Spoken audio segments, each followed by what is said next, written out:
ಹೇಗಿರುತ್ತೆ ಒಂದು ಹುಡುಗಿ ಕಳೆದೋಗಿರೋ ತನ್ನ ತಂದೆನ ಹುಡ್ಕೊಂಡು ಒಂದು ಮ್ಯಾಜಿಕಲ್ ಪ್ರಪಂಚಕ್ಕೆ ಬಂದ್ರೆ. ಹೌದು, ನಾವು ನೋಡ್ತಾ ಇರೋ ಮೂವಿ ಕೂಡ ಅಂತದೇ. ಈ ಮೂವಿಯ ಹೀರೋಯಿನ್ ತನ್ನ ಕಳೆದೋಗಿರೋಂಥ ತಂದೆನ ಹುಡ್ಕೊಂಡ್ ಬಂದಾಗ ಇವಳು ಮ್ಯಾಜಿಕಲ್ ಪ್ರಪಂಚಕ್ಕೆ ಬರ್ತಾಳೆ. ಬಂದಾಗ ಇವಳಿಗೆ ಅಲ್ಲಿಂದ ಕೆಲವು ವಿಷಯಗಳು ಗೊತ್ತಾಗ್ತಾ ಹೋಗುತ್ತೆ. ಆ ಒಂದು ವಿಷಯಗಳಾದ್ರೂ ಏನು, ಇವ್ರ ತಂದೆ ಹಿಂದಕ್ಕೆ ಕಳೆದೋಗ್ತಾನೆ ಅಂತ ಪ್ರತಿಯೊಂದು ನೀವು ತಿಳ್ಕೊಬೇಕು ಅಂದ್ರೆ ಈ ಮೂವಿನ ನೀವು ಕೊನೆವರೆಗೂ ನೋಡ್ಬೇಕು. ಅಂದಾಗೆ ಈ ಮೂವಿ ಹೆಸರು ಆಬಿಗೇಲ್ ಅಂತ. ಮತ್ತೆ ಹಾಗೆ ರೀಸೆಂಟ್ ಆಗಿ ನಾನು ಕ್ಲೋವರ್ ಫೀಲ್ಡ್ ಅಂತ ಒಂದು ಮೂವಿನ ಎಕ್ಸ್ಪ್ಲೈನ್ ಮಾಡಿದ್ದೀನಿ. ನೀವು ಇನ್ನೂ ಯಾರಾದ್ರೂ ಮೂವಿ ನೋಡಿಲ್ಲ ಅಂದ್ರೆ ಇಂಟ್ರೆಸ್ಟ್ ಬರುತ್ತೆ, ಹೋಗಿ ನೋಡಿ. ಇನ್ನು ಯಾರು ನಮ್ಮ ಚಾನಲ್ ಸಬ್ಸ್ಕ್ರೈಬ್ ಮಾಡ್ಕೊಂಡಿಲ್ಲ ಪ್ಲೀಸ್ ಸಬ್ಸ್ಕ್ರೈಬ್ ಮಾಡ್ಕೊಳ್ಳಿ. ಹಾಗೆ ವಿಡಿಯೋಗೊಂದು ಲೈಕ್ನ ಮಾಡಿ. ಸರಿ, ಕಥೆ ಒಳಗಡೆ ಹೋಗೋಣ ಬನ್ನಿ. ಮೂವಿಯ ಓಪನಿಂಗ್ ಸೀನ್ ನಲ್ಲೇ ನಾವು ಆಬಿಗೇಲ್ ಅನ್ನೋ ಒಂದು ಹುಡುಗಿನ ನೋಡ್ತೀವಿ. ಇದು ಕಾಡಲ್ಲಿ ತನ್ನ ತಂದೆನ ಹುಡುಕ್ತಾ ಇರುತ್ತೆ. ಅವಾಗ ಇವ್ರ ತಂದೆನ ಕೂಡ ಆಬಿಗೇಲ್ ನ ಹುಡುಕ್ಬಿಟ್ಟು, ನೋಡು, ಈ ರೀತಿ ಆಟ ಆಡ್ಬೇಕಾದ್ರೆ ನೀನಾದ್ರೂ ಕಳ್ದೋದ್ರೆ ನಕ್ಷತ್ರಗಳ ಮೂಲಕ ಹೇಗೆ ವಾಪಸ್ಸು ಮನೆಗೆ ಹೋಗೋದನ್ನ ಹೇಳ್ಕೊಡ್ತಾ ಇರ್ತಾನೆ. ಇದೆಲ್ಲ ಆದ್ಮೇಲೆ ಆಬಿಗೇಲ್ ನ ವಾಪಸ್ಸು ತನ್ನ ಮನೆಗೆ ಕರ್ಕೊಂಡ್ ಬಂದಾಗ ಅಲ್ಲಿಗೆ ಇನ್ಸ್ಪೆಕ್ಟರ್ ಗ್ಯಾರೆಟ್ ಬಂದಿರ್ತಾನೆ. ಗ್ಯಾರೆಟ್ ಇಲ್ಲಿಗೆ ಇಂತಕ್ಕೆ ಬಂದಿರ್ತಾನೆ ಅಂದ್ರೆ ಜಾನತನ್ ಹಾಗೆ ಅವ್ನ ಟೀಮ್ ಅವ್ರನ್ನ ಅರೆಸ್ಟ್ ಮಾಡೋದಕ್ಕೋಸ್ಕರ. ಜಾನತನ್ ಒಬ್ಬ ಸೈಂಟಿಸ್ಟ್ ಆಗಿರ್ತಾನೆ. ಹೀಗಾಗಿ ಗ್ಯಾರೆಟ್ ಹತ್ರ ನನಗೆ ಅರ್ಧ ಗಂಟೆ ಟೈಮ್ ಕೊಡು, ನಾನು ನನ್ನ ಮಗಳನ್ನ ಮನಗಿಸ್ಬಿಟ್ಟು ಬರ್ತೀನಿ ಅಂತ ಹೇಳ್ಬಿಟ್ಟು ಬರ್ತಾನೆ. ಹೀಗಾಗಿ ಗ್ಯಾರೆಟ್ ಕೂಡ ಸರಿ ಆಯ್ತು ಅಂತ ಒಪ್ಕೋತಾನೆ. ಅದೇ ರೀತಿ ಜಾನತನ್ ಏನ್ ಮಾಡ್ತಾನೆ ಅಂದ್ರೆ ತನ್ನ ಮಗಳಾದ ಆಬಿಗೇಲ್ಗೆ ಒಂದು ಲಾಕೆಟ್ ನ ಕೊಡ್ತಾನೆ. ಇದು ಯಾವಾಗ್ಲೂ ಕೂಡ ನಿನ್ ಜೊತೆಗೆ ನೆಕ್ಕೊಬೇಕು, ಇದನ್ನ ಕಳ್ಕೊಂಬೇಡ ಅಂದ್ಬಿಟ್ಟು ಆ ಒಂದು ಲಾಕೆಟ್ ನ ಹೊಳಗೆ ಹಾಕ್ಬಿಟ್ಟು ಆ ಹುಡ್ಗಿನ ಮನಗಿಸ್ಬಿಟ್ಟು ಬರ್ತಾನೆ. ಸ್ವಲ್ಪ ಹೊತ್ತಾದ್ಮೇಲೆ ಈ ಹುಡುಗಿಗೆ ತನ್ನ ತಾಯಿ ಜೋರಾಗಿ ಕಿರ್ಚ್ಕೊಳ್ತಾ ಇರುವಂತಹ ಶಬ್ದ ಕೇಳಿಸಿ ಹೊರಗಡೆ ಬರ್ತಾಳೆ. ಹೊರಗಡೆ ಬಂದ್ ನೋಡಿದಾಗ ಜಾನತನ್ ನ ಟೀಮ್ ಕೆಲಸ ಮಾಡ್ತಿದ್ದಂತ ರಾಯ್ ಅನ್ನೋ ಒಬ್ಬ ವ್ಯಕ್ತಿನೂ ಕೂಡ ಇವರು ಇನ್ಫೆಕ್ಟ್ ಆಗಿದ್ದಾರೆ ಅನ್ಬಿಟ್ಟು ಇವ್ರುಗಳನ್ನ ಇಲ್ಲಿಂದ ಕರ್ಕೊಂಡು ಹೋಗ್ತಾ ಇರ್ತಾರೆ. ಹೀಗಾಗಿ ಈ ಹುಡುಗಿ ತನ್ನ ತಂದೆ ಹಿಂದೆನೆ ಹೋಗುತ್ತೆ. ಬಟ್ ಆದ್ರೆ ಜಾನತನ್ ಹಾಗೆ ರಾಯ್ ಅನ್ನೋ ಒಬ್ಬ ವ್ಯಕ್ತಿನೂ ಕೂಡ ಇವ್ರುಗಳು ಕರ್ಕೊಂಡು ಹೊಂಟೋಗ್ಬಿಡ್ತಾರೆ. ಇಲ್ಲಿಂದ ಸೀನ್ ಕಟ್ ಆಗಿ ಸುಮಾರು ವರ್ಷಗಳಾದ್ಮೇಲೆ ನಮ್ಗೆ ತೋರಿಸ್ತಾರೆ. ಆಬಿಗೇಲ್ ಮನ್ಗಿರ್ಬೇಕಾದ್ರೆ ಹಾಗೆ ತನ್ನ ಬ್ಲಡ್ ಇಂದ ಫ್ಲೋಟ್ ಆಗ್ತಾ ಇರ್ತಾಳೆ. ಹಾಗೆ ಸಡನ್ ಆಗಿ ಕಂಡ್ಬಿಟ್ಟಾಗ ಮತ್ತೆ ಸಡನ್ ಆಗಿ ಅವಳ ಬೆಡ್ ಮೇಲೆ ಬೀಳ್ತಾಳೆ. ಬಟ್ ಆದ್ರೆ ಇವಳ ಹತ್ರ ಏನಾಗ್ತು ಅಂತ ಇವಳಿಗೆ ಗೊತ್ತಾಗ್ತಾ ಇರೋದಿಲ್ಲ. ಆಬಿಗೇಲ್ ಎದ್ದಾಗ ಇವಳ ಹತ್ರ ಒಂದು ಲೆಟರ್ ಬಿದ್ದಿರುತ್ತೆ. ಆ ಲೆಟರ್ ಓಪನ್ ಮಾಡಿದಾಗ ಇವಳನ್ನ ಫ್ರೆಂಡ್ ನ ಕೆಲವು ಹುಡುಗರು ಹೊಡಿತಾ ಇದಾರೆ ಅನ್ನೋ ಒಂದು ವಿಷಯ ಗೊತ್ತಾಗುತ್ತೆ. ಹೀಗಾಗಿ ಆ ಜಾಗಕ್ಕೆ ಹೋಗಕ್ಕೆ ಶುರು ಮಾಡ್ತಾಳೆ. ಹೋಗ್ತಿರ್ಬೇಕಾದ್ರೆ ಈ ಜಾಗದಲ್ಲಿ ಏನೇನ್ ನಡೆಯುತ್ತೆ ಅಂತ ನಮಗೆ ಗೊತ್ತಾಗುತ್ತೆ. ಬಯೋಲಾಜಿಕಲ್ ವಾರ್ ನಡೆದಿರೋದ್ರಿಂದ ಡಾರ್ಕ್ ಒನ್ಸ್ ಅನ್ನೋ ಒಂದು ರೋಗ ಎಲ್ಲಾ ಕಡೆ ಹಬ್ಬಿಟ್ಟಿರುತ್ತೆ, ಕೊರೋನಾ ತರ. ಹೀಗಾಗಿ ಆಬಿಗೇಲ್ ಇದ್ದಂತ ಒಂದು ಸಿಟಿನ ಸುತ್ತ ಗೋಡೆಯಿಂದ ಕವರ್ ಮಾಡ್ಕೊಂಡ್ಬಿಡ್ತಾರೆ. ಯಾರು ಹೊರಗಡೆ ಹೋಗ್ಬಾರ್ದು, ಹೊರಗಡೆ ಬರಬಾರ್ದು ಅಂತ. ಈ ಡಾರ್ಕ್ ಒನ್ಸ್ ಅನ್ನೋ ಒಂದು ವೈರಸ್ಗೆ ಯಾವುದೇ ರೀತಿಯ ಸಿಂಪ್ಟಮ್ಸ್ ಇರೋದಿಲ್ಲ. ಹೀಗಾಗಿ ಸರ್ಕಾರ ಒಂದು ಹೊಸ ಮಿಷನ್ ಕಂಡಿಡಿದಿರುತ್ತೆ. ಆ ಒಂದು ಗ್ಯಾಜೆಟ್ ಇಂದ ತಿಳ್ಕೊಂಬೋದಾಗಿರುತ್ತೆ ಯಾರ್ಯಾರಿಗೆ ಈ ವೈರಸ್ ಇದೆ ಇಲ್ಲ ಅನ್ಬಿಟ್ಟು. ಹೀಗಾಗಿ ವೈರಸ್ ಇದ್ದವ್ರನ್ನೆಲ್ಲ ಕ್ವಾರಂಟೈನ್ಗೆ ಹಾಕ್ತಾ ಇರ್ತಾರೆ. ಆಬಿಗೇಲ್ ತಂದೆಗೂ ಕೂಡ ಈ ವೈರಸ್ ಇರೋದ್ರಿಂದ ಅವರನ್ನು ಕೂಡ ಕ್ವಾರಂಟೈನ್ಗೆ ಹಾಕಿರ್ತಾರೆ. ಆದ್ರೆ ಅವರು ಸತ್ತೋಗ್ಬಿಟ್ಟಿರ್ತಾರೆ. ಹೀಗಾಗಿ ಆಬಿಗೇಲ್ ತನ್ನ ತಂದೆಯ ಬಗ್ಗೆ ನೆನೆಸ್ಕೊಳ್ತಾ ಹಾಗೆ ಮುಂದೆ ಹೋಗ್ತಾ ಇರ್ತಾಳೆ. ಆಬಿಗೇಲ್ ಈಗ ಸೀದಾ ಎಲ್ಲಿಗೆ ಹೋಗ್ತಾಳೆ ಅಂದ್ರೆ ತನ್ನ ಫ್ರೆಂಡ್ಗೆ ತೊಂದರೆ ಕೊಡ್ತಿದ್ರಲ್ಲ ಆ ಹುಡುಗನ ಕಾಪಾಡಕ್ಕೆ ಅಂತ ಹೋಗ್ತಾಳೆ. ಹೀಗಾಗಿ ನಾವಿಬ್ರು ಕೂಡ ಒಂದು ಗೇಮ್ ನ ಆಡೋಣ. ನಾನೇನಾದ್ರೂ ವಿನ್ ಆದ್ರೆ ನನ್ನ ಫ್ರೆಂಡ್ ನ ನೀನು ಬಿಟ್ಬಿಡ್ಬೇಕು, ನೀನೇನ ಸೋತೋದ್ರೆ ನೀವೆಲ್ಲರೂ ಕೂಡ ಅವನಿಗೆ ಕ್ಷಮೆ ಕೇಳಬೇಕು ಅಂತ. ಹೀಗಾಗಿ ಆ ಹುಡುಗನು ಕೂಡ ಒಪ್ಕೋತಾನೆ. ಹೀಗಾಗಿ ಇವರು ಒಂದು ಗೇಮ್ ನ ಆಡಕ್ಕೆ ಶುರು ಮಾಡ್ತಾರೆ. ಅದೇನಪ್ಪ ಅಂದ್ರೆ ಒಂದು ಫ್ರೇಮ್ ಲೈಟ್ ನ ಈ ಒಂದು ಬಿಲ್ಡಿಂಗ್ ನ ಟಾಪ್ ಅಲ್ಲಿ ಹೋಗಿ ಆರಿಸ್ಬೇಕು. ಹೀಗಾಗಿ ಇಬ್ರು ಕೂಡ ಟ್ರೈ ಮಾಡ್ತಾ ಇರ್ತಾರೆ ಫಸ್ಟ್ ಹೋಗಿ ಆರಿಸೋದಕ್ಕೆ. ಹೀಗೆ ಆ ಒಂದು ಆಟದಲ್ಲಿ ಜೋರಾಗಿ ಕೂಗಾಡ್ತಾ ಇರ್ತಾರಲ್ಲ ಆ ಜಾಗಕ್ಕೆ ಇನ್ಸ್ಪೆಕ್ಟರ್ ಗಳು ಬರ್ತಾರೆ. ಬಂದ್ಬಿಟ್ಟು ಅಲ್ಲಿರೋಂತ ಎಲ್ಲಾ ಹುಡುಗರನ್ನು ಕೂಡ ಚೆಕ್ ಮಾಡ್ತಾರೆ, ಯಾರಿಗಾದ್ರೂ ಏನಾರು ವೈರಸ್ ಇದೆಯಾ ಅನ್ಬಿಟ್ಟು. ಅದೇ ರೀತಿ ಕೆಲವು ಹುಡುಗರು ಸಿಗಾಕೋತಾರೆ, ಅವ್ರನ್ನು ಕೂಡ ಕ್ವಾರಂಟೈನ್ಗೆ ಕಳಿಸ್ತಾರೆ. ಇಲ್ಲಿ ಆಬಿಗೇಲ್ ಫಸ್ಟ್ ಬಂದ್ಬಿಟ್ಟು ಆ ಒಂದು ಬಿಲ್ಡಿಂಗ್ ನ ಟಾಪ್ ಮೇಲೆ ಆ ಒಂದು ಫೈರ್ ಫ್ಲೇಮ್ ನ ಆರಿಸ್ತಾ ಇರ್ತಾಳೆ. ಹೀಗಾಗಿ ಅವಳನ್ನು ಕೂಡ ಚೆಕ್ ಮಾಡೋದಕ್ಕೆ ಒಬ್ಬ ವ್ಯಕ್ತಿ ಬಂದಾಗ ಇವಳು ಚೆಕ್ ಮಾಡಿಸ್ಕೊಳ್ಳಕ್ಕೆ ರೆಡಿ ಆಗ್ದಲೆ ಅವನಿಂದ ತಪ್ಪಿಸ್ಕೊಳ್ಳಕ್ಕೆ ಟ್ರೈ ಮಾಡ್ತಾ ಇರ್ತಾಳೆ. ಹೀಗೆ ಟ್ರೈ ಮಾಡ್ತಿರ್ಬೇಕಾದ್ರೆ ಆ ಒಂದು ಇನ್ಸ್ಪೆಕ್ಟರ್ ಹಾಕೊಂಡಿರೋಂತ ಮಾಸ್ಕ್ ಬಿದ್ದೋಗ್ಬಿಡುತ್ತೆ. ಆದ್ರೆ ಅವ್ನು ಬೇರೆ ಯಾರು ಆಗಿರೋದಿಲ್ಲ, ಆಬಿಗೇಲ್ ನ ತಂದೆಯ ಫ್ರೆಂಡ್ ಆಗಿರ್ತಾನೆ ರಾಯ್ ನ ನೋಡಿ ಶಾಕ್ ಆಗ್ಬಿಟ್ಟು ಮತ್ತೆ ಅಲ್ಲಿಂದ ಸೀದಾ ಓಡ್ ಬಂದು ತನ್ನ ಮನೆಗೆ ಬಂದ್ಬಿಡ್ತಾಳೆ. ಇಲ್ಲಿಂದ ಸೀನ್ ಕಟ್ ಆಗಿ ನಾಳೆ ಬೆಳಗ್ಗೆ ತೋರಿಸ್ತಾರೆ. ಆಬಿಗೇಲ್ ಮಾರ್ಕೆಟ್ಗೆ ಅಂತ ಹೋಗ್ತಾ ಇರ್ತಾಳೆ ಕೆಲವು ವಸ್ತುಗಳನ್ನ ತರೋದಕ್ಕೆ ಅನ್ಬಿಟ್ಟು. ಆಗ ಈ ಇನ್ಸ್ಪೆಕ್ಟರ್ ಆಗಿ ಇವಳನ್ನ ಫಾಲೋ ಮಾಡಕ್ಕೆ ಶುರು ಮಾಡ್ತಾನೆ. ಹೀಗಾಗಿ ಇವಳು ಭಯ ಪಡ್ಕೊಂಡು ಏನ್ ಮಾಡ್ತಾಳೆ ಅಂದ್ರೆ ತನ್ನ ಮನೆಗೆ ಓಡ್ ಬಂದ್ಬಿಡ್ತಾಳೆ. ಆದ್ರೂ ಕೂಡ ರಾಯಿ ಇವಳನ್ನ ಮನೆಗೆ ಬಂದಾಗ ಆಬಿಗೇಲ್ ನ ತಾಯಿ ಮಾರ್ಗ್ರೆಟ್ ಅವನ್ಗೆ ಹೊಡೆದ್ಬಿಟ್ಟು ಅವನ ಪ್ರಜ್ಞೆ ತಪ್ಪಿಸ್ಬಿಡ್ತಾಳೆ. ಇದರಿಂದ ನಾವು ಇನ್ಸ್ಪೆಕ್ಟರ್ಗೆ ಹೊಡೆದ್ ಬಿಟ್ಟಿದೀವಿ, ನಾವು ಮುನ್ನ ಇಲ್ಲಿರೋದಕ್ಕೆ ಬಿಡೋದಿಲ್ಲ, ಬಾಯಿಲಿಂದ ಓಡೋಗ್ಬಿಡೋಣ ಅನ್ಬಿಟ್ಟು ಬಟ್ಟೆನೆಲ್ಲ ಪ್ಯಾಕ್ ಮಾಡ್ಕೋತಾ ಇರ್ತಾಳೆ. ಅವಾಗ ಆಬಿನು ಕೂಡ ಹೇಳ್ತಾಳೆ, ಇವನು ಬೇರೆ ಯಾರು ಅಲ್ಲ, ನಮ್ಮ ತಂದೆಯ ಫ್ರೆಂಡ್ ರಾಯಿ. ಇವನ್ ಬದುಕಿದಾನೆ ಅಂದ್ಮೇಲೆ ನಮ್ಮ ತಂದೆನೂ ಕೂಡ ಬದುಕಿರ್ತಾರೆ, ನಾವು ಇವನ್ನ ಕಟ್ಟಾಕ್ಬಿಟ್ಟು ಕೇಳೋಣ ನಮ್ಮ ತಂದೆ ಬಗ್ಗೆ ಏನಾರ ಒಂದು ಇನ್ಫಾರ್ಮೇಶನ್ ಸಿಗುತ್ತೆ ಅಂತ ರಾಯ್ಗೆ ಪ್ರಜ್ಞೆ ಬಂದಾಗ ಕೇಳ್ತಾಳೆ ನಮ್ಮ ತಂದೆ ಎಲ್ಲಿದ್ದಾರೆ ಅಂತ. ಆದ್ರೆ ಅವನು ನನ್ ಮೇಲೆ ಅಟ್ಯಾಕ್ ಮಾಡಿದೀರಾ, ನಿಮ್ಗೆಲ್ಲ ಕಂಪ್ಲೇಂಟ್ ಕೊಡಿಸ್ಬಿಟ್ಟು ಶಿಕ್ಷೆ ಕೊಡಿಸ್ತೀನಿ ಅಂತ ಹೇಳ್ತಿರ್ಬೇಕಾದ್ರೆ ಹಾಗಿದ್ರೆ ನಾವು ಕೂಡ ಒಂದು ನಿಜಾನ ಹೇಳ್ಬೇಕಾಗುತ್ತೆ ಅನ್ಬಿಟ್ಟು ರಾಯ್ನ ಫ್ಯಾಮಿಲಿನ ಆದಾಗೋಕೆ ಕರೆಸ್ತಾರೆ. ಇದರಿಂದ ನೀನೇನಾದ್ರೂ ನಮ್ಗೆ ಸಹಾಯ ಮಾಡಿಲ್ಲ ಅಂದ್ರೆ ನಿನ್ ಫ್ಯಾಮಿಲಿನೆಲ್ಲ ಸರ್ಕಾರಕ್ಕೆ ಹಿಟ್ ಕೊಟ್ಬಿಡ್ತೀವಿ ಅನ್ಬಿಟ್ಟು ಹೆದರಿಸ್ತಾಳೆ. ಹೀಗಾಗಿ ಅವನು ಕೂಡ ಎಲ್ಲಾನು ಹೇಳಕ್ಕೆ ಶುರು ಮಾಡ್ತಾನೆ. ನನ್ನ ಹಾಗೆ ನಿಮ್ಮ ತಂದೆನ ಕರ್ಕೊಂಡು ಹೋದಾಗ ನಮ್ಮ ಇಬ್ಬರನ್ನು ಕೂಡ ಒಂದೊಂದು ರೂಮ್ಗೆ ಕರ್ಕೊಂಡು ಹೋದ್ರು. ನನ್ನ ಹತ್ರ 2 ಆಪ್ಷನ್ ಇಟ್ರು. ನಾನು ಒಂದು ಇನ್ಸ್ಪೆಕ್ಟರ್ ಆಗಿ ಬದಲಾಗಬೇಕು ಅಥವಾ ನಾನು ಸಾಯ್ಬೇಕು. ಹೀಗಾಗಿ ನಾನು ಇನ್ಸ್ಪೆಕ್ಟರ್ ಆಗೋದಕ್ಕೆ ಒಪ್ಕೊಂಡೆ ಅಂತ. ಮತ್ತೆ ರಾಯ್ನ ಪಾಕೆಟ್ ಅಲ್ಲಿ ಒಂದು ಮ್ಯಾಪ್ ಇರುತ್ತೆ. ಆ ಮ್ಯಾಪ್ ನ ಓಪನ್ ಮಾಡಿದಾಗ ಗೊತ್ತಾಗುತ್ತೆ ಇದು ಸೆಕ್ಯೂರಿಟಿ ಡಿಪಾರ್ಟ್ಮೆಂಟ್ ನ ಒಂದು ರೂಟ್ ಮ್ಯಾಪ್ ಅಂತ. ಅವಾಗ ಮತ್ತೆ ರಾಯ್ ಹೇಳ್ತಾನೆ ನಿಮ್ಮ ತಂದೆ ಬಗ್ಗೆ ಗೊತ್ತಿರೋದು ಈತನ್ ಬ್ಲೇಕ್ಗೆ ಮಾತ್ರ, ಮತ್ತೆ ಈ ಇನ್ಫೆಕ್ಟ್ ಆಗಿರೋ ಜನರನ್ನ ಎಲ್ಲಿಗೆ ಕರ್ಕೊಂಡು ಹೋಗ್ತಾರೆ ಅನ್ನೋ ವಿಷಯನೂ ಕೂಡ ಅವನಿಗೆ ಗೊತ್ತಿರೋದು. ನೀನು ಅವನ ಮನೆಗೆ ಹೋಗಿ ರಿಸರ್ಚ್ ಮಾಡು, ಏನಾರ ನಿನ್ಗೆ ಕ್ಲೂ ಸಿಗ್ಬೋದು ಅಂತ ಹೇಳ್ತಾನೆ. ಹೀಗಾಗಿ ಇವಳು ಈತನ್ ಬ್ಲೇಕ್ ನ ಮನೆ ಕಡೆ ಹೋಗಕ್ಕೆ ಶುರು ಮಾಡ್ತಾಳೆ. ಈತನ್ ಬ್ಲೇಕ್ ಆಬಿಗೆಲ್ ನ ತಂದೆಯ ಪಾರ್ಟ್ನರ್ ಆಗಿರ್ತಾನೆ ಕೆಲಸದಲ್ಲಿ. ಯಾರಿಗೂ ಗೊತ್ತಾಗದಿರೋ ರೀತಿ ಆಬಿಗೆಲ್ ಈತನ್ ಬ್ಲೇಕ್ ನ ಮನೆ ಒಳಗಡೆ ಬರ್ತಾಳೆ. ಬಂದ್ಬಿಟ್ಟು ತನ್ನ ತಂದೆಯ ಬಗ್ಗೆ ಏನಾರ ಇನ್ಫಾರ್ಮೇಶನ್ ಸಿಗುತ್ತಾ ಅಂತ ಹುಡುಕ್ತಾ ಇರ್ತಾಳೆ. ಆದ್ರೆ ಇವಳಿಗೆ ಸಿಗೋದಿಲ್ಲ. ಆಗ ಸಡನ್ ಆಗಿ ಈತನ್ ಬ್ಲೇಕ್ ಕೂಡ ಅದೇ ಒಂದು ರೂಮ್ ಒಳಗಡೆ ಬರ್ತಾ ಇರ್ತಾನೆ. ಹೀಗಾಗಿ ಅಲ್ಲೇ ಇದ್ದಂತ ಒಂದು ಟೇಬಲ್ ನ ಕೆಳಗಡೆ ಬಚ್ಚಿಕೊಂಡು ಕೂತ್ಕೋತಾಳೆ. ಅವಾಗ ಈತನ್ ಬ್ಲೇಕ್ ಒಬ್ರಿಗೆ ಕಾಲ್ ಮಾಡ್ಬಿಟ್ಟು ನಾನು ಇನ್ಫೆಕ್ಟೆಡ್ ಜನರನ್ನ ಪರ್ಮನೆಂಟ್ ಡಿಟೆನ್ಷನ್ ಝೋನ್ಗೆ ಕರ್ಕೊಂಡ್ ಬರ್ತಾ ಇದ್ದೀನಿ, ಎಲ್ಲಾನು ಕೂಡ ತಯಾರಿ ಮಾಡ್ಕೊಳ್ಳಿ ಅಂತ ಹೇಳ್ತಾ ಇರ್ತಾನೆ. ಹೇಳ್ಬಿಟ್ಟು ಅಲ್ಲಿಂದ ಹೋಗ್ತಾನೆ ಕೂಡ. ಅವ್ನು ಹೋಗಾದ್ಮೇಲೆ ಇವಳು ಏನ್ ಮಾಡ್ತಾಳೆ ಅಂದ್ರೆ ಈತನ್ ಬ್ಲೇಕ್ ನ ಕಾರ್ ಡಿಕ್ಕಿಯಲ್ಲಿ ಹೋಗಿ ಕುತ್ಕೊಂಡ್ಬಿಡ್ತಾಳೆ. ಇವನು ಫಾಲೋ ಮಾಡ್ಬೇಕು ಅಂತಾನೆ. ಈತನ್ ಬ್ಲೇಕ್ ಕೂಡ ತನ್ನ ಕಾರ್ನ ತಗೊಂಡು ಮುಂದೆ ಹೋಗ್ತಿರ್ಬೇಕಾದ್ರೆ ಇನ್ ಮುಂದಗಡೆ ಒಬ್ಬ ವ್ಯಕ್ತಿ ಬರ್ತಾನೆ. ಆ ವ್ಯಕ್ತಿ ನೋಡ್ತಿದ್ದಂಗೆನೆ ಅವನ ಹತ್ರ ಅಂತ ಒಂದು ಮ್ಯಾಜಿಕಲ್ ಶಕ್ತಿಯಿಂದ ಇವನ್ನ ಹೆದರಿಸಕ್ಕೆ ಶುರು ಮಾಡ್ತಾನೆ. ನಾನು ಎಲ್ಲಿಗೆ ಹೇಳ್ತೀನೋ ಅಲ್ಲಿಗೆ ಕರ್ಕೊಂಡು ಹೋಗ್ಬೇಕು, ಜಾಸ್ತಿ ನಕರ ಮಾಡಿದ್ರೆ ಎತ್ಬಿಡ್ತೀನಿ ಅಂತ ಬ್ಲಾಕ್ ಮೇಲ್ ಮಾಡಿ ಕರ್ಕೊಂಡು ಹೋಗ್ತಾ ಇರ್ತಾನೆ. ಅದೇ ರೀತಿ ಈತನ್ ಬ್ಲೇಕ್ ಕೂಡ ಕರ್ಕೊಂಡು ಹೋಗ್ತಾ ಇರ್ತಾನೆ. ಇವರೆಲ್ಲರೂ ಕೂಡ ಎಲ್ಲಿಗೆ ಬರ್ತಾರೆ ಅಂದ್ರೆ ಇನ್ಫೆಕ್ಟೆಡ್ ಜನರನ್ನ ಪರ್ಮನೆಂಟ್ ಡಿಟೆನ್ಷನ್ ಝೋನ್ಗೆ ಬರ್ತಾರೆ. ಈತನ್ ಬ್ಲೇಕ್ ಹಾಗೆ ಆ ಸ್ಟ್ರೇಂಜರ್ ವ್ಯಕ್ತಿಯನ್ನು ಕೂಡ ಒಂದು ಜಾಗಕ್ಕೆ ಹೋದಾಗ ಇವಳು ಕಾರ್ ಡಿಕ್ಕಿಯಿಂದ ಆಚೆ ಬಂದ್ಬಿಟ್ಟು ಇವಳು ಕೂಡ ಒಂದು ಜಾಗದೊಳಗಡೆ ಹೋಗ್ತಾಳೆ.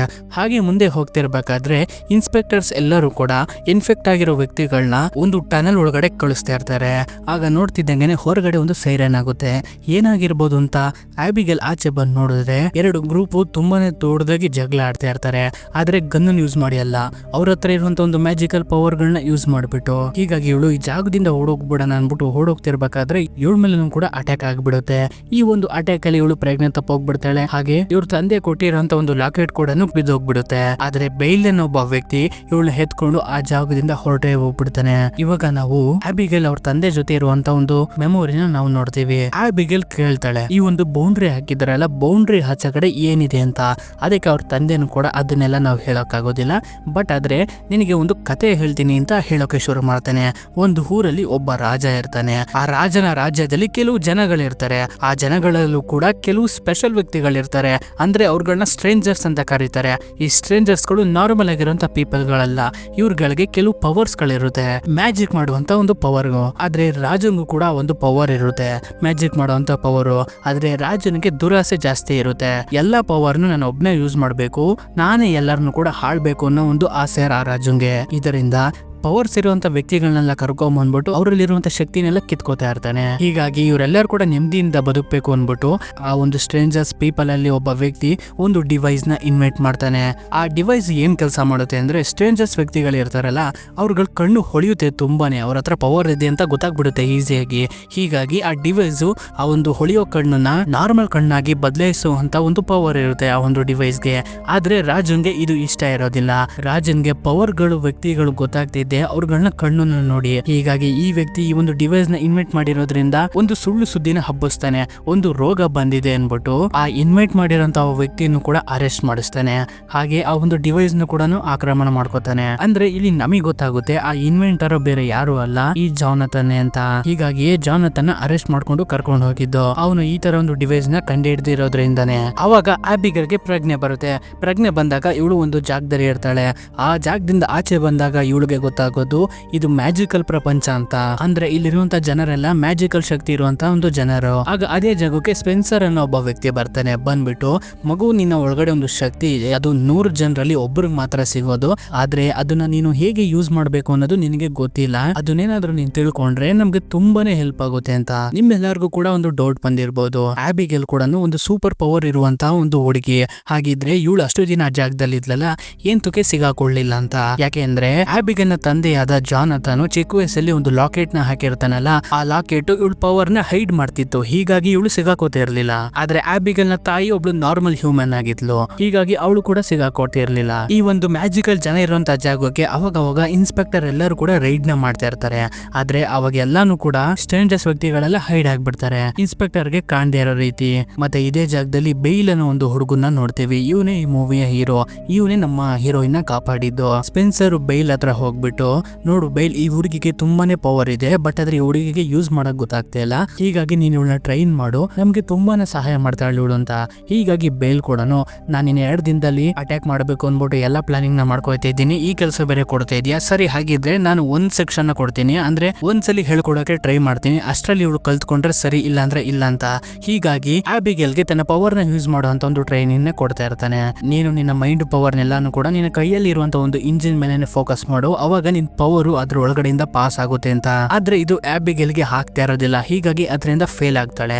ಸೊ ಇದರಿಂದ ಬೇಲ್ ಏನ್ ಹೇಳ್ತಾನೆ ಅಂದ್ರೆ, ಇದೆಲ್ಲ ನಿನ್ ಕೈಯಲ್ಲಿ ಆಗೋದಿಲ್ಲ, ಸುಮ್ಮನೆ ಇಲ್ಲಿಂದ ಹೊರಟೋಗ್ಬಿಡು ಅಂದ್ಬಿಟ್ಟು ಅವನು ಕೂಡ ಅಲ್ಲಿಂದ ಹೊರಟೋಗ್ತಾನೆ. ಹೀಗಾಗಿ ಇವಳು ಸ್ಪೆನ್ಸರ್ ಹತ್ರ ವಾಪಸ್ ಬಂದ್ಬಿಟ್ಟು ನಾ ಒಂದು ಟೆಸ್ಟ್ ಅಲ್ಲಿ ಫೇಲ್ ಆದಂತೆ ಹೇಳ್ತಾ ಇರ್ತಾಳೆ. ಹೀಗಾಗಿ ಸ್ಪೆನ್ಸರ್ ಕೂಡ ನೀನು ಒಂದು ಟೆಸ್ಟ್ ಇಂದ ಪಾಸ್ ಆಗ್ಬೇಕು ಅಂದ್ರೆ ನಿನ್ನ ಪವರ್ ನ ನೀನು ಯೂಸ್ ಮಾಡ್ಬೇಕಂದ್ರೆ ನೀನು ಒಂದು ಸರಿಯಾದ ಇಂಜಿನ್ ಯೂಸ್ ಮಾಡ್ಬೇಕು. ಈ ಇಂಜಿನ್ ಅಂದ್ರೆ ಏನಪ್ಪಾ ಅಂದ್ರೆ, ಇವಾಗ ತಾನೇ ಹೇಳುದ್ನಲ್ಲ, ಇವ್ರನ್ನ ಒಳಗಡೆ ಇರುವಂತ ಒಂದು ಪವರ್ ನ ಅವ್ರು ಅನ್ಕೊಂಡಿರೋ ಗುರಿ ಕಡೆಗೆ ಬಿಡೋದನ್ನೇ ಇಂಜಿನ್ ಅಂತ ಕರೀತಾರೆ. ಹೀಗಾಗಿ ಆ ಇಂಜಿನ್ ಬಗ್ಗೆ ಮಾತಾಡ್ತಾ ಇರ್ಬೇಕಾದ್ರೆ ಇವನು ಮ್ಯಾಜಿಕಲ್ ಲಾಕ್ ಇಂದ ಒಂದು ವಸ್ತುನ ಆಚೆ ತೆಗಿತಾನೆ. ಇದನ್ನ ನೋಡ್ಬಿಟ್ಟು ಇವಳ ತಂದೆಯ ಬಗ್ಗೆ ಒಂದು ಜ್ಞಾಪಕ ಬರುತ್ತೆ. ಚಿಕ್ಕ ವಯಸ್ಸಲ್ಲಿ ಇರ್ಬೇಕಾದ್ರೆ ಇವ್ರ ತಂದೆನು ಇದೇ ರೀತಿ ಒಂದು ಸೀಕ್ರೆಟ್ ಲಾಕ್ ಅಲ್ಲಿ ಏನೋ ಒಂದು ಬಚ್ಚಿಟ್ಟಿದ್ರು. ಹೀಗಾಗಿ ಯಾರಿಗೂ ಗೊತ್ತಾಗದೇ ಇರೋ ರೀತಿ ತನ್ನ ಸಿಟಿಗೆ ಮತ್ತೆ ವಾಪಸ್ ಬಂದ್ಬಿಟ್ಟು ಇವಳು ಕೂಡ ತನ್ನ ಪವರ್ ನ ಯೂಸ್ ಮಾಡಿ ಆ ಸೀಕ್ರೆಟ್ ಲಾಕರ್ ನ ಓಪನ್ ಮಾಡ್ತಾಳೆ. ಓಪನ್ ಮಾಡಿದಾಗ ಅವಳಿಗೆ 2 ಫೋಟೋ ಹಾಗೆ ಒಂದು ಇಂಜಿನ್ ಸಿಗುತ್ತೆ. ಹೀಗಾಗಿ ಆ 3ನ್ನ ಎತ್ಕೊಂಡು ರಾಯ್ ಹತ್ರ ಹೋಗ್ಬಿಟ್ಟು ಏನಿದೆಲ್ಲ ಅಂತ ಕೇಳ್ತಾಳೆ. ಹೀಗಾಗಿ ರಾಯ್ ಕೂಡ ಹೇಳ್ತಾನೆ, ಈ ಪವರ್ಫುಲ್ ವ್ಯಕ್ತಿಗಳನ್ನ ಬಚ್ಚಿಟ್ಟಿರೋ ಜಾಗದ ಹೆಸರು ಬಂದ್ಬಿಟ್ಟು ಸ್ಕೈ ಫಾರ್ಟ್ರೆಸ್ ಅಂತ. ಆ ಸ್ಕೈ ಫಾರ್ಟ್ರೆಸ್ ಗೆ ಹೋಗ್ಬೇಕು ಅಂದ್ರೆ ಫ್ಲೈಯಿಂಗ್ ಮಿಷಿನ್ ನ ಯೂಸ್ ಮಾಡ್ಬೇಕು. ಆದ್ರೆ ಫ್ಲೈಯಿಂಗ್ ಮಿಷಿನ್ ಗೆ ಕರೆಕ್ಟ್ ಆಗಿರೋ ದಾರಿ ಬೇಕು. ಆ ದಾರಿ ಯಾರು ಹೇಳ್ತಾರೆ ಅಂದ್ರೆ, ಇವಳ ಕೈಯಲ್ಲಿ ಒಂದು ಇಂಜಿನ್ ಇರುತ್ತಲ್ಲ, ಅದ್ರೊಳಗಡೆ ಒಂದು ಫೇರಿ ಟೇಲ್ ಇರುತ್ತೆ, ಅದು ಹೇಳುತ್ತೆ. ಹೀಗಾಗಿ ನಾನು ಆ ಜಾಗಕ್ಕೆ ಹೋಗ್ಬೇಕು, ಅದಕ್ಕೋಸ್ಕರ ನೀವು ನನಗೆ ಸಹಾಯ ಮಾಡ್ಬೇಕು ಅಂದಾಗ ರಾಯ್ ಕೂಡ ಹೇಳ್ತಾನೆ, ಕರೆಕ್ಟ್ ಆಗಿ ಮಿಡ್ ನೈಟ್ ಗೆ ಇನ್ಸ್ಪೆಕ್ಟರ್ ಎಲ್ಲ ಬೇರೆ ಜಾಗಕ್ಕೆ ಶಿಫ್ಟಿಂಗ್ ಆಗ್ತಾರೆ. ಆ ಟೈಮ್ ಅಲ್ಲಿ ನೀನು ಟನಲ್ ನ ಮೂಲಕ ಆ ಫ್ಲೈಯಿಂಗ್ ಮಿಷಿನ್ ಹತ್ರ ಹೋಗ್ಬಿಟ್ಟು ಅದನ್ನ ಯೂಸ್ ಮಾಡ್ಕೊಂಡು ನೀನು ಹೋಗ್ಬೇಕು ಅಂತ. ಹೀಗಾಗಿ ಇವನು ಕೂಡ ಸಹಾಯ ಮಾಡಕ್ಕೆ ಒಪ್ಕೋತಾನೆ. ಹೀಗಾಗಿ ಆಬಿಗಲ್ ಏನ್ ಮಾಡ್ತಾಳೆ ಅಂದ್ರೆ, ಈ ಸ್ಟ್ರೇಂಜರ್ ಜನಗಳ ಹತ್ರ ಬಂದ್ಬಿಟ್ಟು ನನ್ನ ಹತ್ರ ಒಂದು ಪ್ಲಾನ್ ಇದೆ, ಅದರ ಮೂಲಕ ನಾವು ಸ್ಟ್ರೇಂಜರ್ಸ್ ವ್ಯಕ್ತಿಗಳನ್ನ ಯಾವ ಜಾಗಕ್ಕೆ ಕರ್ಕೊಂಡು ಹೋಗಿದ್ದಾರೆ ಎಂಬುದು ಹುಡುಕಬಹುದು ಅಂದಾಗ ಅದಕ್ಕೆ ಬೇಲ್ ಕೂಡ ಇವಳಿಗೆ ಸರಿಯಾಗಿ ಬೈತಾನೆ. ನೋಡು, ನಿಮ್ಮ ತಂದೆಯಿಂದಾನೇ ಈ ರೀತಿ ಆಗಿರೋದು, ಈಗ ನೀನ್ ಬೇರೆ ಸೆಂಟ್ರದಲ್ಲಿ ಬರಬೇಡ, ನಮಗೆ ಗೊತ್ತು ಏನ್ ಮಾಡ್ಬೇಕು ಅನ್ಬಿಟ್ಟು ಇವನು ವಾರ್ ಮಾಡೋದಕ್ಕೆ ರೆಡಿ ಆಗಿರ್ತಾನೆ. ಅದೇ ರೀತಿ ಇವಳಿಗೆ ಚೆನ್ನಾಗಿ ಬೈದು ಕಳಿಸ್ಬಿಡ್ತಾನೆ. ಹೀಗಾಗಿ ಇವಳು ಬಂದ್ಬಿಡ್ತಾಳೆ. ಹೀಗಾಗಿ ಇವಳು ಇವ್ರು ಬರಲಿಲ್ಲ ಅಂದ್ರೆ ಏನು, ನಮ್ಮ ತಂದೆನ ನಾನು ಒಬ್ಳೆ ಕಾಪಾಡ್ತೀನಿ ಅನ್ಬಿಟ್ಟು ರಾಯ್ ಹೇಳಿದ್ನಲ್ಲ, ಮಿಡ್ ನೈಟ್ ಟೈಮ್ ಅಲ್ಲಿ ಸ್ಟ್ರೇಂಜರ್ಸ್ ಎಲ್ಲ ಶಿಫ್ಟ್ ಆಗ್ತಾರೆ ಅಂತ. ಹಾಗಾಗಿ ರಾಯ್ ಜೊತೆಗೆ ಇವಳು ಟನಲ್ ಇರುವಂತ ಒಂದು ಜಾಗಕ್ಕೆ ಹೋಗ್ತಾ ಇರ್ತಾಳೆ. ಹೋಗ್ತಿರ್ಬೇಕಾದ್ರೆ ರಾಯ್ ತನ್ನ ಒರಿಜಿನಲ್ ಮುಖನ ತೋರಿಸ್ತಾನೆ. ಅಂದ್ರೆ ಅವನು ಇಲ್ಲಿವರೆಗೂ ಇವಳನ್ನ ಕರ್ಕೊಂಡ್ ಬಂದಿರೋದೆ ಇವಳನ್ನ ಹಿಡ್ಕೊಡ್ಬೇಕು ಅನ್ಬಿಟ್ಟು. ಅದೇ ರೀತಿ ಆ ಜಾಗಕ್ಕೆ ಈತನ ಹಾಗೆ ಗ್ಯಾರೆಟ್ ಆ ಜಾಗಕ್ಕೆ ಬರ್ತಾರೆ. ಗ್ಯಾರೆಟ್ ಹೇಳ್ತಾನೆ, ನಾನು ಪ್ರತಿ ಸಲ ಅನ್ಕೋತಿದ್ದೆ ನಿಮ್ಮ ತಂದೆಗೆ ಈ ಶಕ್ತಿ ಇತ್ತು, ನಿನಗೆ ಯಾಕಿಲ್ಲ ಅಂತ. ಆದ್ರೆ ನನ್ಗೆ ಇವಾಗ್ಲೇ ಗೊತ್ತಾಗಿದ್ದು, ನಿಮ್ ತಂದೆ ಕೊಟ್ಟಂತ ಒಂದು ಲಾಕೆಟ್ ಅಲ್ಲಿ ಒಂದು ಡಿವೈಸ್ ಇತ್ತು, ಆ ಡಿವೈಸ್ ನಿನ್ನೊಳಗಡೆ ಇರುವಂತ ಶಕ್ತಿನ ಹೈಡ್ ಮಾಡ್ತಿತ್ತು ಅಂತ. ಹೌದು, ಇವಳನ್ನ ಒಂದು ಲಾಕೆಟ್ ಇವನ ಹತ್ರ ಇರುತ್ತೆ. ಹೀಗಾಗಿ ರಾಯ್ಗೆ ಈ ಒಂದು ಆರ್ಡರ್ ನ ಪಾಸ್ ಮಾಡ್ತಾನೆ, ನೀನು ಇವಳನ್ನ ಸಾಯಿಸ್ಬೇಕು ಅಂತ. ಆದ್ರೆ ರಾಯ್ ಇದಕ್ಕೆ ಒಪ್ಕೊಳ್ಳೋದಿಲ್ಲ. ಹೀಗಾಗಿ ರಾಯ್ ನ ಹೊಡೆದು ಮುಗಿಸ್ಬಿಡ್ತಾರೆ. ಆಗ ಈತನ ಇವಳನ್ನ ಸಾಯಿಸೋಕೆ ಅಂತ ಬರ್ತಿರ್ಬೇಕಾದ್ರೆ ಆಗ ನೋಡ್ತಿದ್ದಂಗೆನೆ ಆ ಜಾಗಕ್ಕೆ ಬೇಲ್ ಬಂದ್ಬಿಟ್ಟು ಇವ್ರ ಜೊತೆ ಜಗಳಕ್ಕೆ ಹೇಳಿತಾನೆ. ಗ್ಯಾರೆಟ್ ನ ಟೀಮ್ ಜೊತೆಗೆ ಒಂದು ದೊಡ್ಡ ಜಗಳ ಸ್ಟಾರ್ಟ್ ಆಗುತ್ತೆ. ಬೇಲ್ ಕೂಡ ತನ್ನ ಒಳಗಡೆ ಪವರ್ ನ ಯೂಸ್ ಮಾಡಿ ಅಲ್ಲಿರುವಂತ ಇನ್ಸ್ಪೆಕ್ಟರ್ ಎಲ್ಲರನ್ನು ಕೂಡ ಹೊಡೆದು ಮುಗಿಸ್ಬಿಡ್ತಾನೆ. ಆದ್ರೆ ಗ್ಯಾರೆಟ್ ಇವನ್ಗೆ ತುಂಬಾನೇ ಏಟ್ ಮಾಡ್ಬಿಡ್ತಾನೆ. ಅವ್ನ್ಗೆ ಏಟ್ ಮಾಡ್ಬಿಟ್ಟು ಅವನ್ನ ಸಾಯಿಸ್ಬೇಕು ಅಂತ ರೆಡಿ ಆಗಿರ್ಬೇಕಾದ್ರೆ ಹಿಂದೆಗಡೆಯಿಂದ ಆಬಿಗೇಲ್ ಏನ್ ಮಾಡ್ತಾಳೆ ಅಂದ್ರೆ, ತನ್ನ ಒಂದು ಪವರ್ ಇಂದ ಒಂದು ಇಂಜಿನ್ ನ ಯೂಸ್ ಮಾಡ್ಬಿಟ್ಟು ಗ್ಯಾರೆಟ್ ಮೇಲೆ ಅಟ್ಯಾಕ್ ಮಾಡ್ಬಿಡ್ತಾಳೆ. ಹೀಗಾಗಿ ಗ್ಯಾರೆಟ್ ಪ್ರಜ್ಞೆ ತಪ್ಪೋಗ್ಬಿಡ್ತಾನೆ. ಇದೇ ಸಮಯನ ಉಪಯೋಗಿಸ್ಕೊಂಡು ಬೇಲ್ ನ ಆ ಜಾಗದಿಂದ ಸ್ಟ್ರೇಂಜರ್ಸ್ ಇರುವಂತ ಜಾಗಕ್ಕೆ ಕರ್ಕೊಂಡ್ ಬರ್ತಾಳೆ. ಬೇಲ್ಗೆ ಪ್ರಜ್ಞೆ ಬಂದಾಗ ಅವಾಗ ಆಬಿಗೇಲ್ ಹೇಳ್ತಾಳೆ, ನನಗೆ ಗೊತ್ತು ನೀನು ನಿಮ್ ಕಡೆಯವ್ರನ್ನೆಲ್ಲರನ್ನು ಕೂಡ ರಿಲೀಸ್ ಮಾಡ್ಬೇಕು ಅಂತ ಇದೆಯಾ, ಆದ್ರೆ ನನ್ನ ಹತ್ರ ಒಂದು ಒಳ್ಳೆ ಪ್ಲಾನ್ ಇದೆ, ಅದನ್ನ ಯೂಸ್ ಮಾಡಿದ್ರೆ ಮಾತ್ರ ನಿಮ್ಮ ಕಡೆಯವ್ರನ್ನೆಲ್ಲ ಬಿಡಿಸೋಕೆ ಸಾಧ್ಯ, ನೀ ನನಗೆ ಹೆಲ್ಪ್ ಮಾಡ್ಬೇಕು ಅಂತ. ಹೀಗಾಗಿ ಇವನು ಕೂಡ ಒಪ್ಕೊಂಡ್ಬಿಡ್ತಾನೆ. ಅದೇ ರೀತಿ ಆಬಿಗೇಲ್ ಏನ್ ಮಾಡ್ತಾಳೆ ಅಂದ್ರೆ, ತನ್ನ ಸಿಟಿಗೆ ಮತ್ತೆ ವಾಪಸ್ ಬಂದ್ಬಿಟ್ಟು ತನ್ನಲ್ಲಿ ಎಷ್ಟೆಷ್ಟು ಜನ ಇನ್ಸ್ಪೆಕ್ಟರ್ ಇರ್ತಾರೆ, ಹಾಗೆ ಮೇನ್ ಗೇಟ್ ಅಲ್ಲಿ ಎಷ್ಟೆಷ್ಟು ಜನ ಇನ್ಸ್ಪೆಕ್ಟರ್ ಇರ್ತಾರೆ ಅಂತ ಪ್ರತಿಯೊಂದನ್ನು ಕೂಡ ತಿಳ್ಕೊಂಡು ಬೇಲ್ಗೆ ತಿಳಿಸ್ತಾಳೆ. ಅದೇ ರೀತಿ ಬೇಲು ತನ್ನ ಟೀಮ್ ನ ಹಾಕೊಂಡು ಅಟ್ಯಾಕ್ ಮಾಡೋದಕ್ಕೆ ರೆಡಿ ಆಗಿರ್ತಾನೆ. ಆದ್ರೆ ಯಾವಾಗ ಇವಳು ಮೇನ್ ಗೇಟ್ ಹತ್ರ ಬರ್ತಾಳೋ ಅಲ್ಲಿ ಯಾವುದೇ ರೀತಿಯ ಇನ್ಸ್ಪೆಕ್ಟರ್ ಗಳು ಇರೋದಿಲ್ಲ. ಇದರಿಂದ ಒಂದು ಡೌಟ್ ಬರುತ್ತೆ. ಆಗ ನೋಡ್ತಿದ್ದಂಗೆನೆ ಇದೆಲ್ಲ ಒಂದು ಟ್ರ್ಯಾಪ್ ಅಂತ ಗೊತ್ತಾಗಿ ಸಡನ್ ಸಡನ್ ಆಗಿ ಇನ್ಸ್ಪೆಕ್ಟರ್ ಎಲ್ಲ ಇವ್ರ ಮೇಲೆ ಅಟ್ಯಾಕ್ ಮಾಡಕ್ಕೆ ಶುರು ಮಾಡ್ತಾರೆ. ಹೀಗಾಗಿ ಈಗ ಇವ್ರಿಗೆ ತಪ್ಪಿಸ್ಕೊಂಡು ಹೋಗೋ ದಾರಿ ಬಿಟ್ರೆ ಇನ್ನೇನು ಕೂಡ ಗೊತ್ತಿರೋದಿಲ್ಲ. ಇದರಿಂದ ಎಲ್ಲರೂ ಕೂಡ ತಪ್ಪಿಸ್ಕೊಂಡು ಹೋಗ್ತಾ ಇರ್ತಾರೆ. ಆದ್ರೂ ಕೂಡ ಇವರು ಇನ್ಸ್ಪೆಕ್ಟರ್ಸ್ ಇವ್ರ ಮೇಲೆ ಅಟ್ಯಾಕ್ ಮಾಡ್ತಾನೆ ಇರ್ತಾರೆ. ಬೇಲ್ ಏನ್ ಮಾಡ್ತಾನೆ ಅಂದ್ರೆ ಅವ್ರೆಲ್ಲರನ್ನು ಕೂಡ ಮುಂದೆ ಕಳಿಸ್ಬಿಟ್ಟು ಅವನು ಅವ್ರಗಳ ಜೊತೆ ಫೈಟ್ ಗೆ ಇಳಿತಾನೆ. ಇದರಿಂದ ಅವನು ಕೂಡ ತುಂಬಾನೇ ಫೈಟ್ ಮಾಡ್ತಾನೆ. ಆದ್ರೆ ಆಗೋದಿಲ್ಲ, ಅವ್ರು ಅವನ್ನ ಲಾಕ್ ಮಾಡ್ಕೊಂಡ್ಬಿಡ್ತಾರೆ. ಇವ್ರುಗಳು ಇಲ್ಲಿಂದ ಎಸ್ಕೇಪ್ ಆಗ್ಬಿಡ್ತಾರೆ. ಇವ್ರ ಪ್ಲಾನ್ ಎಲ್ಲ ಹೇಗೆ ಫ್ಲಾಪ್ ಆಯ್ತು ಅಂದ್ರೆ ಬೇಲ್ ನ ಟೀಮ್ ಅಲ್ಲಿ ಸ್ಟೆಲ್ಲಾ ಅನ್ನೋ ಒಂದು ಹುಡುಗಿ ಇರ್ತಾಳೆ. ಇವ್ರು ಟೀಮ್ ಅಲ್ಲಿ ಇರೋಳೆ. ಆದ್ರೆ ಸ್ಟೆಲ್ಲಾಗೆ ಒಂದು ಭಯ ಇರುತ್ತೆ. ಅದೇನಪ್ಪಾ ಅಂದ್ರೆ ಬೇಲ್ ಜೊತೆಗೆ ಈ ವಾರ್ಗೆ ಬಂದ್ಬಿಟ್ಟು ಅಕಸ್ಮಾತ್ ನಾವೇನ ಸಿಗಾಕೊಂಡ್ರೆ ನಮ್ಮನ್ನ ಮುಗಿಸ್ಬಿಡ್ತಾರೆ ಅನ್ನೋ ಒಂದು ಭಯ ಇರುತ್ತೆ. ಹೀಗಾಗಿ ಇವಳು ಗ್ಯಾರೆಟ್ ಜೊತೆಗೆ ಬಂದು ಜಾಯಿನ್ ಆಗ್ಬಿಟ್ಟಿರ್ತಾಳೆ. ಅಂದ್ರೆ ಇವಳು ಇವ್ರ ಟೀಮ್ ಅವ್ರಿಗೆ ಮೋಸ ಮಾಡ್ಬಿಟ್ಟಿರ್ತಾಳೆ ಇವಳು. ಹೀಗಾಗಿ ನಮ್ಮ ಹೀರೋ ತಗ್ಲಾಕೊಂಡ್ಬಿಡ್ತಾನೆ. ಈ ಕಡೆ ಸ್ಟ್ರೇಂಜರ್ಸ್ ವ್ಯಕ್ತಿಗಳೆಲ್ಲ ಈ ಒಂದು ಜಾಗನ ಬಿಟ್ಟು ಹೋಗೋದಕ್ಕೆ ರೆಡಿ ಆಗಿರ್ತಾರೆ. ಅವಾಗ ಆಬಿಗಲ್ ಹೇಳ್ತಾಳೆ, ನೀವೆಲ್ಲ ಈ ರೀತಿ ಹೆದರ್ಕೊಂಡ್ರೆ ಹೇಗೆ? ನಮ್ಮವ್ರನ್ನೆಲ್ಲ ಕಾಪಾಡ್ಬೇಕು ಅಂದ್ರೆ ನಾವೇ ನಿಂತ್ಕೊಬೇಕು. ಆ ಒಂದು ಐಡಿಯಾ ಹೋದ್ರೆ ಏನು, ನನ್ನ ಹತ್ರ ಇನ್ನೊಂದು ಐಡಿಯಾ ಇದೆ. ಅದಲ್ದಲೆ ನಮ್ಮ ಜೊತೆಗೆ ಒಂದು ಫ್ಯಾರಿ ಟೈಲ್ ಕೂಡ ಇದೆ. ಇದು ನಮ್ಗೆ ದಾರಿ ತೋರಿಸುತ್ತೆ, ನಮ್ ಕಡೆಯವ್ರನ್ನೆಲ್ಲ ಎಲ್ಲಿ ಬಚ್ಚಿಟ್ಟಿದ್ದಾರೆ ಅನ್ನೋದನ್ನ ಹೇಳ್ತಾಳೆ. ಹೀಗಾಗಿ ಅಲ್ಲಿರೋರ್ಗೆ ಒಂದು ಕೊನೆಯ ನಂಬಿಕೆ ಬರುತ್ತೆ. ಆಗ ಇದೇ ಜಾಗಕ್ಕೆ ಇನ್ಸ್ಪೆಕ್ಟರ್ ಗಳು ಅಟ್ಯಾಕ್ ಮಾಡೋಕೆ ಬರ್ತಾ ಇದ್ದಾರೆ ಅನ್ನೋ ಒಂದು ವಿಷಯ ಗೊತ್ತಾಗಿ ಎಲ್ಲರೂ ಔಚಿಕೊಂಡ್ಬಿಟ್ಟು ಸ್ಪೆನ್ಸರ್ ಏನ್ ಮಾಡ್ತಾನೆ ಅಂದ್ರೆ ಒಂದು ಐಡಿಯಾನ ಉಪಯೋಗಿಸ್ಬಿಟ್ಟು ಒಂದು ದೊಡ್ಡ ಬ್ಲಾಸ್ಟ್ ಮಾಡ್ಬಿಡ್ತಾನೆ. ಹೀಗಾಗಿ ಅಲ್ಲಿರುವಂತಹ ಇನ್ಸ್ಪೆಕ್ಟರ್ ಎಲ್ಲ ಸತ್ತೋಗ್ಬಿಡ್ತಾರೆ. ಇದೇ ಸಮಯನ ಉಪಯೋಗಿಸ್ಕೊಂಡು ಇವರು ಬಂಕರ್ ಒಳಗಡೆ ಬಂದ್ಬಿಟ್ಟು ಬಂಕರ್ ಒಳಗಡೆ ಇವ್ರನ್ನ ಬಚ್ಚಿಟ್ಟಿರ್ತಾರಲ್ಲ ನಮ್ಮ ಹೀರೋನ, ಅಲ್ಲಿರುವಂತ ಗಾರ್ಡ್ಸ್ ಗೆ ಹೊಡೆದ್ಬಿಟ್ಟು ನಮ್ಮ ಹೀರೋನ ರಿಲೀಸ್ ಮಾಡ್ಕೋತಾರೆ. ರಿಲೀಸ್ ಮಾಡ್ಕೊಂಡು ಹಾಗೆ ಬಂಕರ್ ನ ಮುಂದಗಡೆ ಹೋದಾಗ ಆ ಒಂದು ಫ್ಲೈಯಿಂಗ್ ಮಿಷಿನ್ ಇವ್ರಿಗೆ ಸಿಗುತ್ತೆ. ಹೀಗಾಗಿ ಫ್ಲೈಯಿಂಗ್ ಮಿಷಿನ್ ನ ತಗೊಂಡು ಅಲ್ಲಿಂದ ಹೊರಡಕ್ಕೆ ಶುರು ಮಾಡ್ತಾರೆ. ಹಾಗೆ ಆ ಒಂದು ಫೇರಿ ಟೈಲ್ ಕೂಡ ರಿಲೀಸ್ ಮಾಡ್ತಾರೆ. ಆ ಫೇರಿ ಟೈಲು ಈ ಫ್ಲೈಯಿಂಗ್ ಮಿಷಿನ್ ಗೆ ದಾರಿ ತೋರಿಸುತ್ತೆ ಹೇಗೆ ಹೋಗ್ಬೇಕು ಅನ್ನೋದನ್ನ. ಹೀಗಾಗಿ ಇವರು ಅದೇ ಒಂದು ಫ್ಲೈಯಿಂಗ್ ಮಿಷಿನ್ ಯೂಸ್ ಮಾಡ್ಕೊಂಡು ಮುಂದೆ ಹೋಗ್ತಾ ಇರ್ತಾರೆ. ಮುಂದೆ ಹೋಗ್ತಿರ್ಬೇಕಾದ್ರೆ ಒಂದು ದೊಡ್ಡ ಗೋಡೆ ತರ ಬರುತ್ತೆ. ಆ ಒಂದು ಮ್ಯಾಜಿಕಲ್ ಗೋಡೆಯಿಂದ ಈ ಒಂದು ಫ್ಲೈಯಿಂಗ್ ಮಿಷಿನ್ ಪಾಸ್ ಆದಾಗ ಗೊತ್ತಾಗುತ್ತೆ ಈ ಗ್ಯಾರಿಟ್ ಇವರೆಲ್ಲರನ್ನು ಕೂಡ ಒಂದು ಬಂದಿ ಮಾಡ್ಕೊಂಡು ಇಟ್ಕೊಂಡಿದ್ದಾನೆ ಅಂತ. ಇದ್ರ ಹೊರಗಡೆ ಒಂದು ಸುಂದರವಾದ ಪ್ರಪಂಚ ಇರುತ್ತೆ. ಹೀಗಾಗಿ ಅದೇ ರೀತಿ ಆ ಒಂದು ಫ್ಲೈಯಿಂಗ್ ಮಿಷನ್ ಏನ್ ಮಾಡುತ್ತೆ ಅಂದ್ರೆ ಸ್ಕೈ ಫಾಸ್ಟ್ರೆಸ್ ಗೆ ಕರ್ಕೊಂಡ್ ಬರುತ್ತೆ. ಇದೇ ಜಾಗದಲ್ಲಿ ಎಲ್ಲರನ್ನು ಕೂಡ ಬಚ್ಚಿಟ್ಟಿರೋದು ಅವ್ರ ಪವರ್ ಗಳನ್ನ ಕಿತ್ಕೋತಾ ಇರೋದು. ಅದೇ ರೀತಿ ಒಂದು ಜಾಗಕ್ಕೆ ಲ್ಯಾಂಡ್ ಮಾಡಿಸ್ಬಿಟ್ಟು ಇವರು ಒಳಗಡೆ ಹೋಗ್ಬಿಟ್ಟು ಅಲ್ಲಿರುವಂತ ಗಾರ್ಡ್ನೆಲ್ಲ ಅರೆಸ್ಟ್ ಮಾಡ್ಕೊಂಡು ಆ ಜಾಗದಲ್ಲಿ ತಮ್ಮಲ್ಲಿ ಯಾರ್ಯಾರು ಇರ್ತಾರೋ ಎಲ್ಲರನ್ನು ಕೂಡ ರಿಲೀಸ್ ಮಾಡ್ಕೋತಾ ಇರ್ತಾರೆ. ಮತ್ತೆ ಅದೇ ಜಾಗದಲ್ಲಿ ಒಂದು ದೊಡ್ಡ ಮಿಷಿನ್ ಇರುತ್ತೆ. ಈ ಮಿಷಿನ್ ಎಲ್ಲರ ಪವರ್ನು ಎಳ್ಕೋತಾ ಇರೋದು. ಹೀಗಾಗಿ ಈ ಮಿಷಿನ್ ಈಗ ಬ್ರೇಕ್ ಮಾಡಬೇಕು. ಆದ್ರೆ ಇವಾಗ ಯಾರ ಹತ್ರನೂ ಕೂಡ ಅಷ್ಟೊಂದು ಪವರ್ ಇರೋದಿಲ್ಲ, ಎಲ್ಲ ವೀಕ್ ಆಗೋಗ್ಬಿಟ್ಟಿರ್ತಾರೆ. ಮತ್ತೆ ಈ ಕಡೆ ನೋಡಿದ್ರೆ ಗ್ಯಾರಿಟು ತನ್ನ ಟೀಮ್ ಜೊತೆಗೆ ಇದೇ ಜಾಗಕ್ಕೆ ಬರ್ತಾ ಇರ್ತಾನೆ ಅಟ್ಯಾಕ್ ಮಾಡೋದಕ್ಕೆ. ಇವಾಗ ಇವ್ರಿಗೆ ಜಾಸ್ತಿ ಟೈಮ್ ಇಲ್ಲ. ಹೀಗಾಗಿ ಆಬಿಗೆಲ್ ಏನ್ ಹೇಳ್ತಾಳೆ ಅಂದ್ರೆ ನಾನು ಹೇಗಾದ್ರೂ ಮಾಡಿ ಆ ಒಂದು ಮಿಷಿನ್ ನ ಬ್ಲಾಸ್ಟ್ ಮಾಡಿಸ್ತೀನಿ, ನೀನು ಆ ಗ್ಯಾರೆಟ್ ನ ಹೇಗಾದ್ರೂ ಮಾಡಿ ತಡಿ ಅಂತ. ಇದಕ್ಕೋಸ್ಕರ ಅವನು ಕೂಡ ಒಪ್ಕೊಂಡು ಗ್ಯಾರೆಟ್ ಜೊತೆ ಫೈಟ್ ಕೇಳಕ್ಕೆ ಹೋಗ್ತಾನೆ. ಈ ಕಡೆ ಇವಳು ಕ್ಲೂ ನ ಹುಡುಕ್ತಾ ಇರ್ತಾಳೆ, ಹೇಗೆ ಈ ಒಂದು ದೊಡ್ಡ ಮಿಷಿನ್ ನ ಹೇಗೆ ಡಿಸ್ಟ್ರಾಯ್ ಮಾಡೋದು ಅಂತ.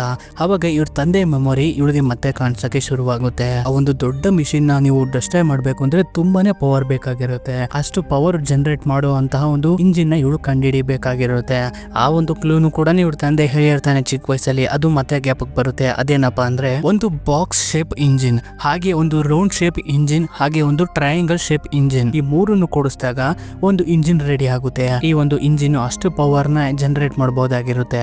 ಹೀಗಾಗಿ ಈ ವಿಷಯ ಈಗ ಇವಳಿಗೆ ಗೊತ್ತಾಗ್ಬಿಟ್ಟು ಅದೇ ರೀತಿ ಒಂದು ಇಂಜಿನ್ ನ ರೆಡಿ ಮಾಡೋಕೆ ಶುರು ಮಾಡ್ಕೋತಾಳೆ. ಇಷ್ಟರಲ್ಲಿ ಆಲ್ರೆಡಿ ಗ್ಯಾರೆಟ್ ಏನ್ ಮಾಡಿರ್ತಾನೆ, ಇದ್ರ ಮೇಲೆ ಅಟ್ಯಾಕ್ ಮಾಡ್ಬಿಟ್ಟಿರ್ತಾನೆ. ಅಟ್ಯಾಕ್ ಮಾಡಿ ಬೇಲ್ ನ ಟೀಮ್ ಅಲ್ಲಿ ಇರೋ ಎಲ್ಲರನ್ನು ಕೂಡ ಮುಗ್ಸಕ್ಕೆ ಶುರು ಮಾಡಿರ್ತಾನೆ. ಹೀಗಾಗಿ ಬೇಲ್ ಕೂಡ ಇವನ್ ಜೊತೆ ಜಗಳಕ್ಕೆ ಬೀಳ್ತಾನೆ. ಇವರಿಬ್ಬರ ಮಧ್ಯೆ ಒಂದು ದೊಡ್ಡ ಜಗಳ ಕೂಡ ನಡೆಯುತ್ತೆ.